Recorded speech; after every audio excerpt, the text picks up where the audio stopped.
నమస్తే, welcome to Suman TV. నేను మీ విక్రమ్ దేశెట్టి. ఇప్పుడున్న రోజుల్లో పిల్లలు కలగని భార్య భర్తలు ఐవీఎఫ్ చేయించుకుంటే పిల్లలు పుడతారని నమ్మకంతో ఒక మంచి హాస్పిటల్కి మంచి డాక్టర్ దగ్గరికి వెళ్తుంటారు. కానీ సక్సెస్ రేషియో ఎంత శాతం ఉంటుంది? ఒకసారి ఐవీఎఫ్ అయిన తర్వాత ఫెయిల్యూర్ అయితే ఆ ప్రొసీజర్స్ ఏంటి? అసలు ఎలాంటి జాగ్రత్తలు వీళ్ళు తీసుకోవాలి? లేకపోతే ఇంత డబ్బు వెచ్చిస్తున్నాం, పాజిటివ్ అవ్వట్లేదని బాధపడే వాళ్ళకి ఏం చేయాలి? ఈ టాపిక్ మీద మనతో మాట్లాడడానికి హిలియస్ హాస్పిటల్ నుంచి డాక్టర్ లలిత ఖమ్మంపాటి ఉన్నారు. ఆమె సీనియర్ గైనకాలజిస్ట్, అలాగే fertility specialist in laparoscopy surgery. Doctor ji, జనరల్గా మనం చూస్తున్నాం సొసైటీలో ఇప్పుడు ఐవీఎఫ్ చేయించుకున్నాం, సక్సెస్ రేట్ ఎంత? అసలు అంటే వీళ్ళు చేయించుకోబోయే ముందే సక్సెస్ రేషియో గురించి లేకపోతే ఈ రకరకాల ఆలోచనలు చేస్తున్నారు. ట్రీట్మెంట్ చాలా ఖర్చుతో కూడుకున్నది, ఒకసారి ఫెయిల్యూర్ అయితే మళ్ళీ ఇంతే కట్టాలా, ఏ డాక్టర్ దగ్గరికి వెళ్ళాలి, ఏ హాస్పిటల్కి వెళ్ళాలని చాలామంది చాలా రకాలుగా ఆలోచిస్తున్న పరిస్థితిలో దీనికి మీ సమాధానం ఏంటి? నమస్తే అండి, చాలా మంచి క్వశ్చన్ అడిగారు.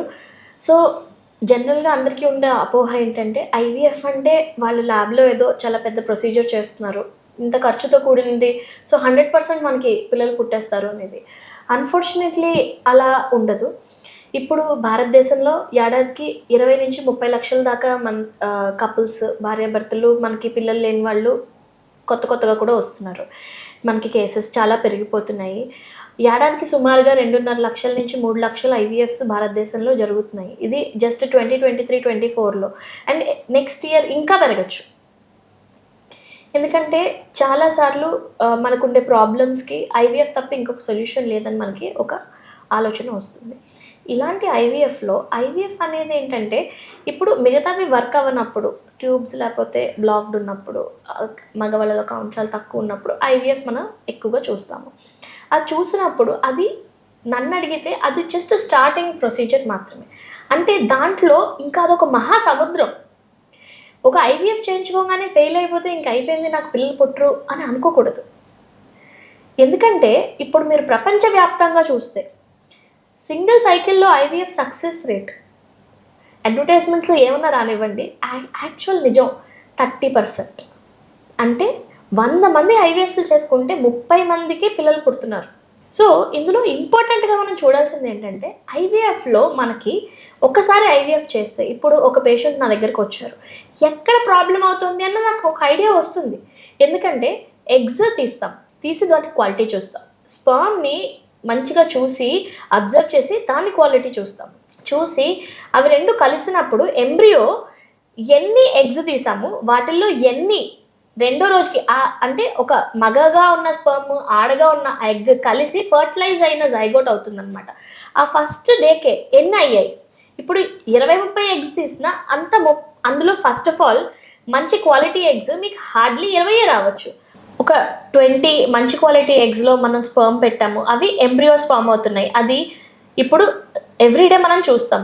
ఒక రోజులో ఈ స్పర్మ్ ఎగ్ అనేది కలిసి జైగోట్ అనేది ఒక స్టేజ్ ఉంటుంది. అంటే ఆ స్టేజ్కి ఎన్ని వచ్చాయి? ఇప్పుడు 20 మనం అన్ని ఎగ్స్లో కూడా క్వాలిటీకి 20 బాగున్నాయి. ఈ 20లో కూడా మీకు 18 17 మీకు ఫర్టిలైజ్ అవ్వచ్చు. ఆ సెకండ్ డే తర్వాత నుంచి day 3 embryos, day 5 embryos. So usually day 5 దాకా మనము ల్యాబ్లో చూస్తాము.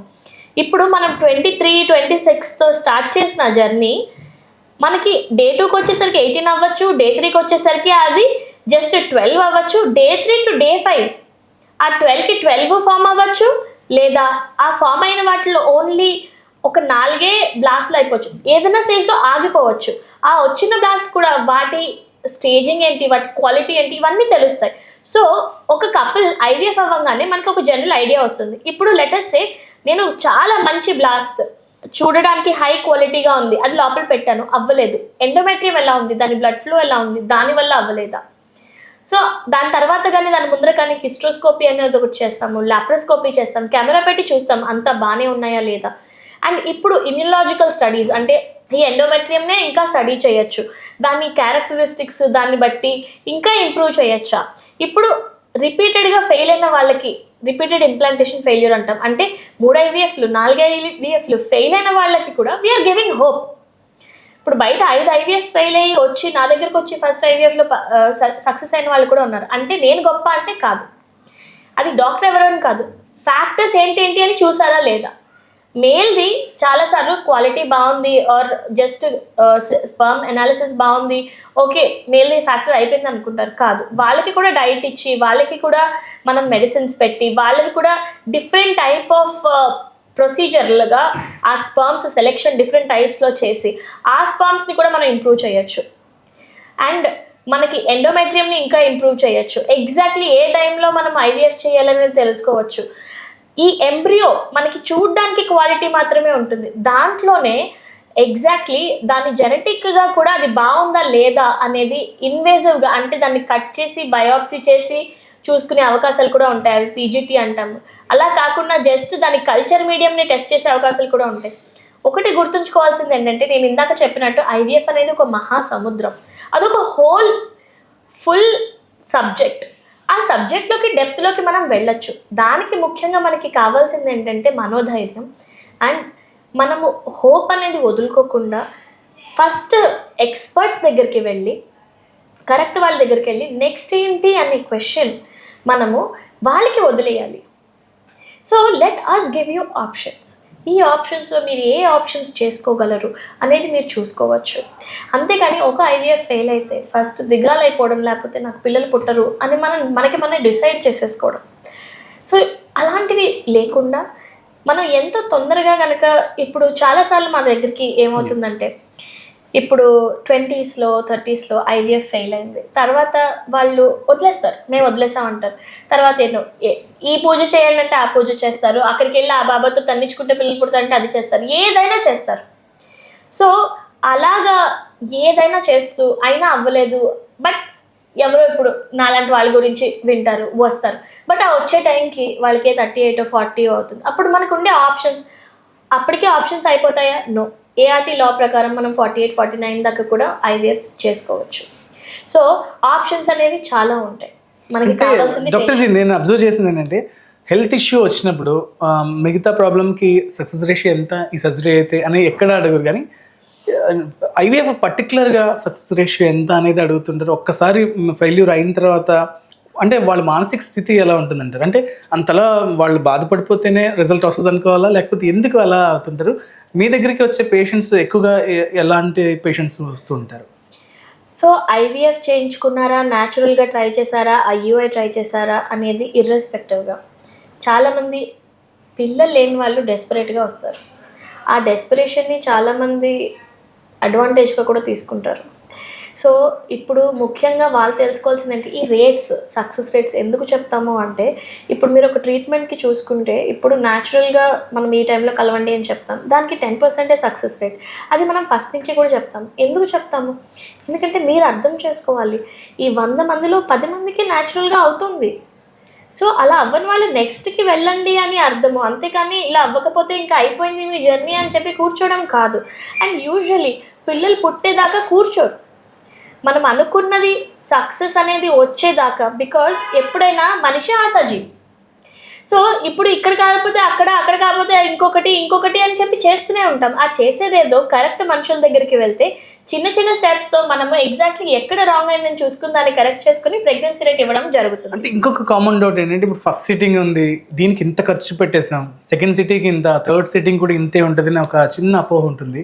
ట్రీట్మెంట్ ప్యాటర్న్లో అంత ఎక్స్పెన్సివ్ అంటే, ఎస్ అఫ్ కోర్స్ అన్ని ట్రీట్మెంట్స్కి ఐవీఎఫ్ కొంచెం ఎక్స్పెన్సివ్ అనేది అందరికీ తెలిసింది. But first sitting and second try చేస్తే అంతే ఖర్చు పెట్టాలా, ఏం తగ్గుతుంది? దీనికి 2 పార్ట్స్లో నేను చెప్తాను. ఫస్ట్, అందరూ అంటారు ఎక్స్పెన్సివ్, బట్ మనం గుర్తుంచుకోవాల్సింది ఏంటంటే, సృష్టిలో న్యాచురల్గా అయ్యేదాన్ని మనం ఇక్కడ ఆర్టిఫిషియల్గా చేస్తున్నాము. అంతకంతా దానికి రెస్పెక్ట్ ఇవ్వాలి, అంతకంతా మనం ఎగ్జాక్ట్ ఇంత కార్బన్ డైఆక్సైడ్ ఉండాలంటే అంతే కార్బన్ డైఆక్సైడ్ ఉండాలి ఆ ఎయిర్లో, మనం ఏదైతే ఎంబ్రియోని పెంచుతాం. సో అంత ఎగ్జాక్ట్గా మనం మెయింటైన్ చేయాలంటే ఇవి ఖర్చు అయ్యేవి. సెకండ్ థింగ్ ఏంటంటే, ఇంపార్టెంట్గా మనం చూసుకోవాల్సింది, ఇప్పుడు ఐవీఎఫ్లో మనకి పార్ట్స్ ఉంటాయి, నేను ఇందాక చెప్పినట్టు. ఇప్పుడు ఇందాక ఇచ్చిన ఎగ్జాంపుల్లో 25 oocytes వచ్చాయి. ఆ 25 oocytesలో మీకు 20 మంచిగా ఫామ్ అయ్యాయి, అందులో 15 మీకు మంచి ఎంబ్రియోస్ ఫామ్ అయ్యాయి. అంటే మనం తడవకి మ్యాక్సిమం 1 or 2 ఎంబ్రియోస్ పెడతాం. ఆ 15 అంటే మీకు ఎన్ని ట్రైస్ రావచ్చు. సో ఫస్ట్ టైం అవ్వకపోతే సెకండ్ టైం అవ్వదు, థర్డ్ టైం ఎక్కడ ప్రాబ్లం వచ్చిందో అది కరెక్ట్ చేసుకుంటూ మనం చేయగలము. అంతే రేట్ అవ్వదు. Number of eggs, number of embryos బట్టి ఉంటుంది, వాటి క్వాలిటీ బట్టి ఉంటుంది. సో ఈచ్ దానికి మనకి డిఫరెంట్ రేట్ అనేది ఉంటుంది. అన్ఫార్చునేట్లీ రేట్ అనేది మేము ఎంతగా చాలా మటుకు ఇప్పుడు తగ్గించడానికి ట్రై చేస్తాం. ఇది వరకు ఒక 2 IVF చేసుకునేసరికి 10 లక్షలు అయిపోయేది. బట్ ఇప్పుడు 2 cycles మేము 2.5 lakhsలో కూడా చేస్తున్నాము. సో అది అర్థం చేసుకోవాలి. అంటే మేము చాలా ట్రై చేసి క్వాలిటీలో ఎటువంటి రకంగా కాంప్రమైజ్ అవ్వకుండా at the same time affordability పెంచడానికి, ఇప్పుడు మనమే కాదు, ఇప్పుడు ట్రంప్ కూడా IVFని అఫోర్డబుల్ చేస్తున్నారు యూఎస్లో. సో ప్రతి కంట్రీలో ఇప్పుడు మెయిన్గా చూస్తుంది ఇది. ఎందుకంటే ఇన్ఫర్టిలిటీ కపుల్స్ పెరిగిపోతున్నారు, వాళ్ళకి మేము వయబుల్ ఆప్షన్స్ ఇవ్వాలి. మీరు ఇందాక అడిగారు ఇప్పుడు సక్సెస్ రేట్ అనేది ఎందుకు దీనికి ఒక్కదానికే వస్తుంది అంటే, ఇప్పుడు నేను డెలివరీలు చేస్తాను, నేను హిస్టెక్టమీ చేస్తాను, నేను వేరే వేరే లాప్రోస్కోపిక్ ప్రొసీజర్స్ చేస్తాను. యూజువల్లీ పేషెంట్ వస్తారు, ఇప్పుడు డెలివరీ నార్మల్ అవుతుందా సిజేరియన్ అవుతుందా అని తెలియడానికి హార్డ్లీ 2-3 daysలో మనకి అంతా అయిపోతుంది, డెలివరీ అయిపోతుంది, బేబీని చూసేసుకుంటారు, అయిపోయింది. ప్రొసీజర్ గంటలో అయిపోయిందా, 3 గంటలైందా, 5 గంటలైందా, 7 గంటలైందా, బట్ ఒక రోజులో అయిపోయింది. పేషెంట్ ఎలా అన్నారు, 3 daysలో డిశ్చార్జ్ అయిపోతే పేషెంట్ ఈస్ గుడ్. బట్ IVFలో అలా కాదు. స్టార్టింగ్ IVF అనే కాదు, ఇప్పుడు న్యాచురల్గా అవ్వట్లేదు, ఎక్కడ ప్రాబ్లం వచ్చింది, నెక్స్ట్ IUIలో అవుతుందా లేదా, అయిపోతే ప్రెగ్నెంట్ అయిపోతారు, అవ్వలేదు మళ్ళీ IVFలో కూడా నేను ఇందాక చెప్పినట్టు ప్రతిదానికి ఒక్కొక్కటి స్టార్టింగ్ ఎప్పుడు ఎవరికైనా సింపుల్గా స్టార్ట్ చేస్తాం, అవ్వకపోతేనే ఇంకా కొంచెం ఎక్స్ట్రా అలా వెళ్తూనే ఉంటుంది. అది ఎందుకు అంటే అది సృష్టి రహస్యం అనుకోవాలి ఇంకా. బట్ సక్సెస్ రేట్ అనేది ఎందుకు నేను ఇంపార్టెంట్గా చెప్తాను, చాలాసార్లు చెప్పిన డాక్టర్ గారు అలాగే అంటారు, సేఫ్ గేమ్ ప్లే చేస్తున్నారు అని చాలామంది అన్నవాళ్ళు కూడా ఉన్నారు నా పేషెంట్స్. బట్ సేఫ్ గేమ్ కాదండి ప్లే చేసేది. ఇంపార్టెంట్గా మేము ఏం చేస్తామంటే, ఎందుకు చెప్తాము అంటే, మీరు హోప్స్ మరీ పెంచేసుకోవద్దు అని, పాజిటివ్గా ఉండండి. అలా అని ఇప్పుడు నాకు ఖచ్చితంగా అయిపోతుంది, అవ్వకపోతే ఇంకంతే నా లైఫ్ అయిపోయింది, అలాంటి డెసిషన్స్కి మీరు వెళ్ళకూడదు అని. అందుకే అమ్మ ఇది బేసిక్ మాత్రమే, ఇది 10%, మీకు ఈ ప్రాబ్లం ఉంది, దీనిలో 30% సక్సెస్ రేట్. ఇప్పుడు చాలామంది ఏమనుకుంటారు, బెస్ట్ ఎంబ్రియోస్ రావాలి, బెస్ట్గా ఎండోమెట్రియం ఉండాలి. Not necessarily. ఇప్పుడు అంతా బాగుంటే 60% సక్సెస్ రేట్ కూడా వెళ్తుంది. ఇందాక చెప్పాను 30% యావరేజ్ సక్సెస్ రేట్. అంటే ఓ 10,000 కపుల్స్ తీసుకుని నేను IVFలు చేస్తే అందులో 30% మందికే వస్తుంది. బట్ ఇప్పుడు ఒక young patient, tube factor or male factor కూడా బాగుంది అని మనం చూసుకుంటాం, అన్నీ బాగున్నాయి, 60% సక్సెస్ రేట్ ఉండొచ్చు. సో ఏది కూడా ఇది ఇంతే అని మనం చెప్పలేం. యాజ్ యూజువల్ పుట్టుక డెత్ అనేది మన చేతుల్లో ఉండదు కాబట్టి మనము ప్రాబబిలిటీస్లో మాట్లాడతాం. డాక్టర్ జీ, జనరల్గా IVF ట్రీట్మెంట్ చేయించుకున్న కపుల్కి వాళ్ళ అంటే వాళ్ళ పేరెంట్స్ దగ్గర నుంచి కావచ్చు, లేకపోతే సొసైటీ కావచ్చు, వాళ్ళ రిలేటివ్స్లో వీళ్ళని ఏ విధంగా చూడాలంటారు, వీళ్ళు ఎలాగా లైఫ్ని డిజైన్ చేసుకోవాలంటారు? వన్ థింగ్ ఈజ్, అసలు చాలా కామన్గా ఇప్పుడు నాకు పిల్లలు లేరు అన్న బాధ కన్నా చాలామంది అనేది ఏంటంటే, నేను ఫంక్షన్స్కి వెళ్ళడం ఆపేసాను, నేను ఇంట్లోంచి బయటికి వెళ్ళడమే ఆపేసాను, బయటికి వెళ్ళినప్పుడల్లా మళ్ళీ పీరియడ్ వచ్చేసిందా, మళ్ళీ పిల్లలు ఇంకా లేరా అని క్వశ్చన్స్ అడుగుతున్నారు అని. సో ఒక విజ్ఞప్తి ఏంటంటే అందరికీ కూడా, మీరు ఎంత క్లోజ్ అయినా కావచ్చు ఒకరికి, వాళ్ళకి పిల్లలు లేరు అని అనుకున్నప్పుడు ప్రతిసారి గుచ్చి ఇప్పుడు హైదరాబాద్ లాంటి సిటీలో ఎప్పుడు కూడా మీకు పీరియడ్ వచ్చిందా, పీరియడ్ అప్పుడే వచ్చేసిందా అనే క్వశ్చన్ ఎవరు అడగరు, అలాంటివి ఎప్పుడు వినము. బట్ ఇక్కడికి వచ్చాక నాకు చాలా కామన్గా వస్తుంది. అలా ఎలా తెలుస్తుందంటే, ఇది చిన్న ప్లేస్ మేడం, అందరూ ఇట్లాంటివి అడుగుతారు అని. సో ప్లీజ్, మీ పక్కింటి వాళ్ళు కానీ, ఎదురింటి వాళ్ళు కానీ, మీ ఇంటి ఫ్యామిలీ వాళ్ళు కానీ, మీ బెస్ట్ ఫ్రెండ్ కానీ ఇట్లాంటి ప్రాబ్లంతో సఫర్ అవుతున్నప్పుడు ఫస్ట్ థింగ్, మీరు వాళ్ళ మంచి కోరుకుంటే ఇంకా అవ్వలేదా అని క్వశ్చన్ మాత్రం అడగకండి. బికాజ్ వాళ్ళకి అన్డ్యూ ప్రెషర్ దీనివల్లే కలుగుతుంది. మనకి లేదన్న బాధ కన్నా అందరూ దీని గురించి మాట్లాడుకుంటున్నారా అన్న బాధ చాలా ఎక్కువగా ఉంటుంది. వాళ్ళు నిజంగా షేర్ చేసుకోవాలి అనుకున్నప్పుడు మీ దగ్గరకు వచ్చి షేర్ చేసుకుంటే పర్వాలేదు, పాజిటివ్గా ఉండు అని సపోర్ట్ ఇవ్వండి కుదిరితే. అంతేకాని ఈ చిట్కా చెయ్యి, ఆ చిట్కా చెయ్యి, మీరు పాజిటివ్గానే ఇవ్వచ్చు. బట్ ఇప్పుడు వాళ్ళ డెస్పిరేషన్, నేను ఇందాక చెప్పాను, వాళ్ళ డెస్పిరేషన్ని అడ్వాంటేజ్ చాలామంది తీసుకుంటారు. ఈ చూర్ణం తాగండి, లేకపోతే నేను ఇందాక చెప్పాను ఆ బాబా దగ్గరికి వెళ్ళి తన్నించుకోండి అయిపోతుంది, ఇట్లాంటివన్నీ కాదు. ఇప్పుడు ఇన్ఫర్టిలిటీకి ఎవ్రీ ప్లేస్ డెడికేటెడ్ సెంటర్స్ ఉన్నాయి. ఇట్లాంటి డెడికేటెడ్ సెంటర్స్కి వెళ్ళండి, ఎక్స్పర్ట్ ఒపీనియన్స్ తీసుకోండి, అండ్ వాళ్ళకి సపోర్ట్ ఇవ్వండి. ఇన్ఫర్టిలిటీతో ఉన్న వాళ్ళకి జస్ట్ పిల్లలే జీవితం కాదు, అది మన అందరికీ తెలుసు. ఇప్పుడు పిల్లలు పుట్టేశాక మన ప్రాబ్లమ్స్ అయిపోతాయా? అవ్వవు. సో లైఫ్ అంటే ఏదో ఒక ప్రాబ్లం ఉంటుంది. పిల్లలు పుట్టేస్తే పిల్లలు తర్వాత వాళ్ళ స్కూల్స్ గురించో వాళ్ళ చదువుల గురించో ఏదో ఒకటి ప్రాబ్లమ్స్ లేకుండా ఎవరు ఉండరు. సో మీ ప్రాబ్లమే చాలా పెద్ద ప్రాబ్లం అని మీరు అనుకోకండి. అందరికీ ప్రాబ్లమ్స్ ఉంటాయి. ఇది జస్ట్ ఒక ఆస్పెక్ట్ ఆఫ్ లైఫ్. ఆ హెల్ప్ చేయడానికి మేమందరం రెడీగా ఉంటాము. కుదిరితే సపోర్ట్ చేయండి, పాజిటివ్గా వాళ్ళని బిల్డప్ చేయండి. పిల్లలు ఇంపార్టెంటే, కానీ పిల్లలే మొత్తం జీవితం కాదు అని చెప్పండి. అంతేకాని ఇంకా అవ్వలేదా, ఫంక్షన్కి వచ్చినప్పుడల్లా గుడ్ న్యూస్ ఎప్పుడు ఇస్తావు, ఇట్లాంటి క్వశ్చన్స్ మాత్రం అడగకండి. చాలా చాలా హర్ట్ఫుల్గా ఉంటుంది వాళ్ళకి. అండ్ ఐవీఎఫ్ అనేది ఇన్ఫర్టిలిటీ జర్నీ, ఐవీఎఫ్ చేసుకున్న న్యాచురల్గా అయినా ఆ జర్నీలో చాలా ఆడవాళ్ళకి ఫిజికల్గా, హార్మోనల్గా చాలా అప్స్ అండ్ డౌన్స్ ఉంటాయి. ఈ మెంటల్ హెల్త్ చాలా ఇంపార్టెంట్. ఫెయిల్ అయితే చాలా శక్తి తెచ్చుకుని ఓకే మళ్ళీ నెక్స్ట్ ట్రీట్మెంట్కి వెళ్ళాలి అని వాళ్ళు చాలా మెంటల్గా చాలా స్ట్రెంగ్త్ కావాలి. అది మనము పక్కనున్న వాళ్ళగా ఇవ్వాలి. అంతేకాని వాళ్ళని ఇంకా కిందకి లాగే ప్రయత్నాలు చేయకూడదు. డాక్టర్ జీ, అంటే సిటీలో చూసుకున్నట్టయితే చాలా ఐవీఎఫ్ హాస్పిటల్స్ ఉన్నాయి. Why Helios? మీరే ఎందుకు స్పెషల్ అంటే ఏం చెప్తారు? ఇది నేను ఒక ప్యాషన్తో స్టార్ట్ చేసిందండి. అండ్ ఏదో బాగా ప్రజలందరికీ ఏదో మంచి చేయాలని చెప్పి దిగింది, చాలా చాలా ప్యాషనేట్గా.